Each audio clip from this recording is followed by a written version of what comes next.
have no regrets. So when I saw this moment, I was just thinking about myself and a lot of emotions and grieving that I have experienced. I don't know how the executives over at Turning Point USA sleep at night. Okay.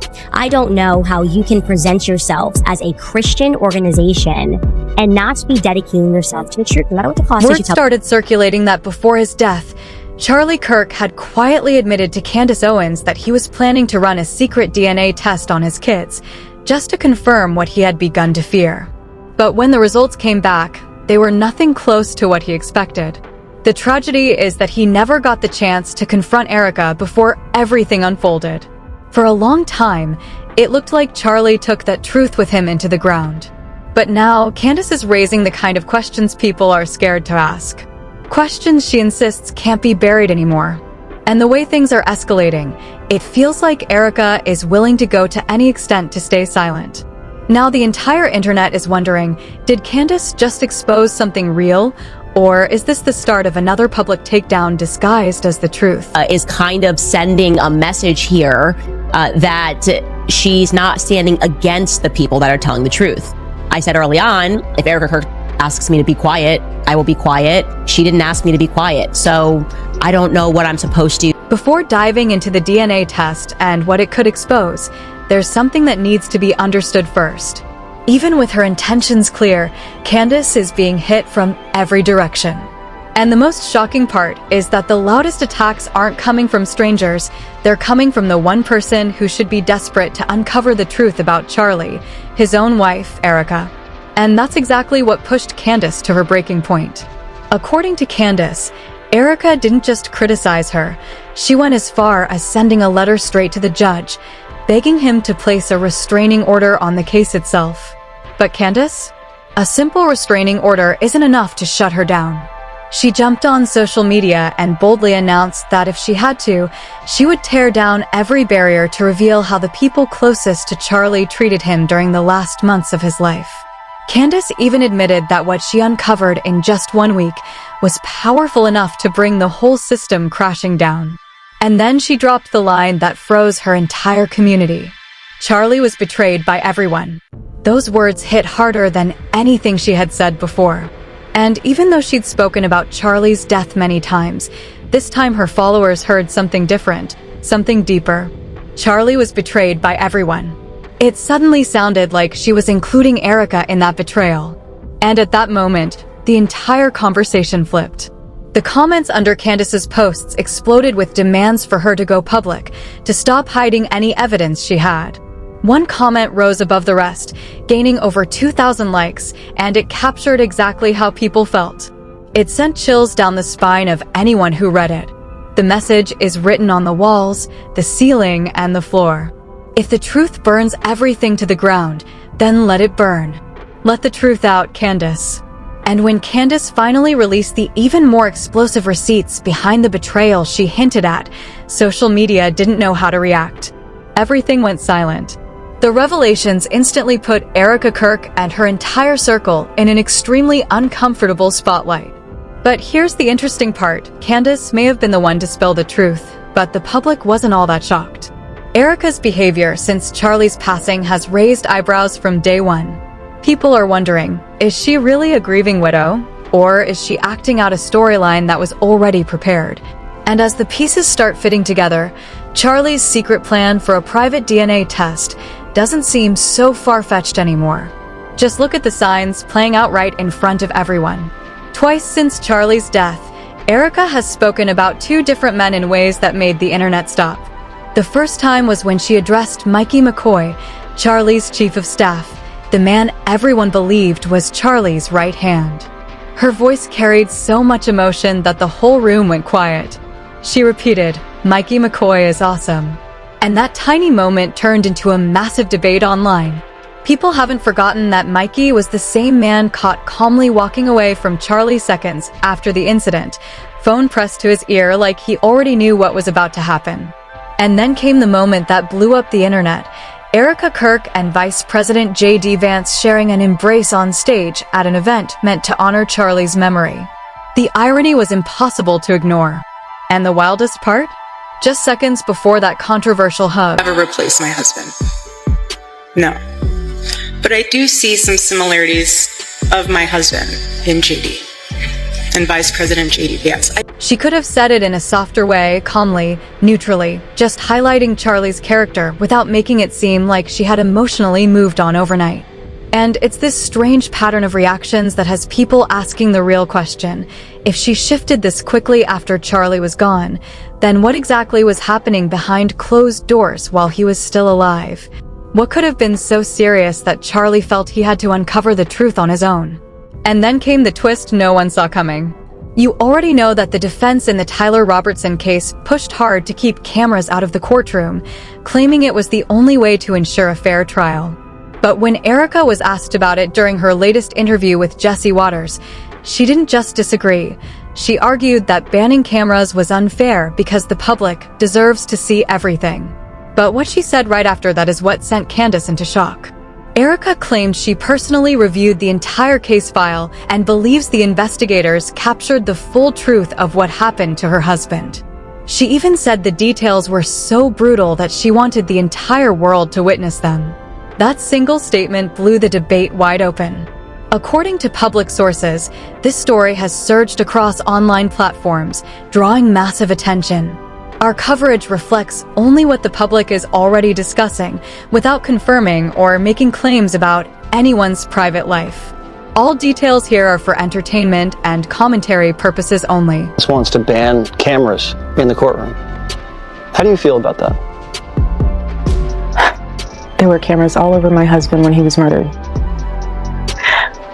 There have been cameras all over my friends and family mourning. There have been cameras all over me, analyzing my every move, analyzing my every smile, my every tear. We deserve to have cameras in there. Why not be transparent? There's nothing to hide. I know there's not, because I've seen what the case is built on. Let everyone see what true evil is. Let everyone see and know how it happened. But according to Candace Owens, it was that very attitude that felt the most unsettling. That's the part that didn't sit right with her. Candace shot back immediately, asking, why was Erica so ready to embrace the entire official narrative when everyone knew it was filled with contradictions? Why would someone so deeply tied to the tragedy rush to say everything is clear while the entire community kept pointing out the gaps? Candace didn't blink. She didn't soften her words. She stared straight into the lens and voiced the one question millions were already whispering. If Erica herself sensed things weren't lining up, why was she defending the story like it was flawless? That's the moment the discussion shifted from debate to deep suspicion. Because despite the reports, despite the polished statements, despite the calm explanations, a huge portion of the public wasn't buying it. They didn't buy the timeline, they didn't buy the reasoning, they didn't buy the investigation breakdown, and they especially didn't buy the idea that Erica had no knowledge of the missing parts. There was this heavy tension online, a shared belief that the narrative being pushed by the media simply didn't match what people were instinctively feeling. And people weren't reacting out of emotion, they were responding to the actual pieces of information slowly leaking out from credible places. And in the middle of all this, Candace noticed something that raised even more red flags. Erica wasn't just accepting the official version, she was actively protecting it, almost as if questioning anything at all was an insult to Charlie's memory. But again, Candace pushed back and asked, if you truly want to honor the person who passed, why shut down questions? Why encourage darkness? Why choose silence over answers? And to many watching, that selective quietness hinted at something much bigger beneath the surface. It didn't feel like simple grief anymore, it felt like a narrative being managed, shaped, and guarded. And at this point, the issue isn't about choosing sides. It's about asking the same question the entire community keeps repeating. If everything is truly transparent, then why fear the cameras? If everything is as clear as you claim, then why protect the narrative with silence? The entire issue and the energy right now is that people, irrespective of what's happening on paper, don't believe the story. They don't believe the story. And you are, and of course this is only a snippet of the interview, so I'm sure more will be said here, but I'm getting that you have seen the case, you think it's a solid case, she thinks it's a solid case at least, and is saying, show everybody what you have so they can see true evil. Within her capacity of chairman and CEO of Turning Point USA, they could be more transparent about what happened that day. People don't like the stuff that they've seen about Mikey McCoy. They don't like what they've seen about Rob McCoy. They don't like the history of Rob and Mike. There were countless signs, big and small, that something was being covered up. The clearest example? Charlie's autopsy results were never released to the public. No summary, no full report, no official clarification. Nothing. And then there were those bullet casings that went viral online, the ones people claimed had writing on them. But as soon as experts pointed out that the surface area of a casing couldn't possibly fit that much text, the entire topic vanished. No updates, no retractions, no explanations. It was as if the evidence had been swallowed whole. Candace even admitted she wasn't surprised so many people think Charlie might still be alive, not because they believe wild conspiracies, but because of Erica's attitude. Nothing about her reactions resembled a woman crushed by the loss of her partner. While everyone else was grieving, confused, demanding answers, Erica stepped directly into the CEO role of TPUSA, almost without hesitation. And what truly shocked the public was how quickly she transformed Charlie's death into a launchpad. Instead of taking time to process what happened, she appeared on stage after stage. Instead of silence or recovery, she pushed the organization's new direction. Instead of prioritizing truth, she talked about how the increased attention was positive for TPUSA. She called it Charlie's legacy. She insisted it's what he would have wanted. But according to Candace, those words were nothing more than a shield, a convenient cover. Candace believes the one thing Charlie wanted wasn't speeches, wasn't emotional interviews, wasn't promises. He wanted the truth uncovered, that he had been betrayed by the very people closest to him. And once Candace said that out loud, everything flipped. The narrative began to unravel. The unthinkable started coming to light. Because as shocking as it sounds, Erica may not have been the only person Charlie lost trust in during his final months. Right after Candace publicly questioned Erica, new details began surfacing from sources completely disconnected from each other, yet every account matched. One former staffer said the entire atmosphere at the office shifted dramatically in the month before the incident. Another said Charlie confided that certain people were acting strangely. A volunteer revealed that Charlie had stopped trusting the people he used to rely on the most. These stories were ignored at first, until Candace released private messages confirming every suspicion. And when you line them up, the picture becomes undeniable. Charlie's inner circle didn't just betray him emotionally, some of them may have compromised his safety, his power, and even his position. Which leads to the real question, one your viewers won't be able to stop thinking about. If Erica wasn't the only one, then who else was involved? Who gained the most from Charlie being gone? And why have they all stayed silent? This is where everything gets darker, more complex, and more disturbing. Because in stories involving power, the truth never dies, it only gets buried. Until someone like Candace pulls back the curtain. Charlie was surrounded by people whose motives were far from pure. In an environment where everyone seemed to have something to gain, it made sense that Charlie grew suspicious enough to secretly request a DNA test for his own children. The closer he looked, the more he realized everything around him was connected, threads leading to places he wasn't sure he could trust. And the clearest example was the name that kept circulating internally, Tyler Ber, TPUSA's executive director. Candace and multiple independent sources confirmed that the scandal surrounding him was far more disturbing than the Mikey McCoy situation. According to allegations, Ber was rumored to have created an inappropriate, unprofessional environment with male interns in the office, and he allegedly had unexplained ties to child welfare groups in Ukraine. Another person who wrote us was telling me the story about Tyler Boyer's involvement in Maricopa County politics in general. What did he do before in Arizona? And yeah, it's just the kind of stories he said He approached him several times about embezzlement.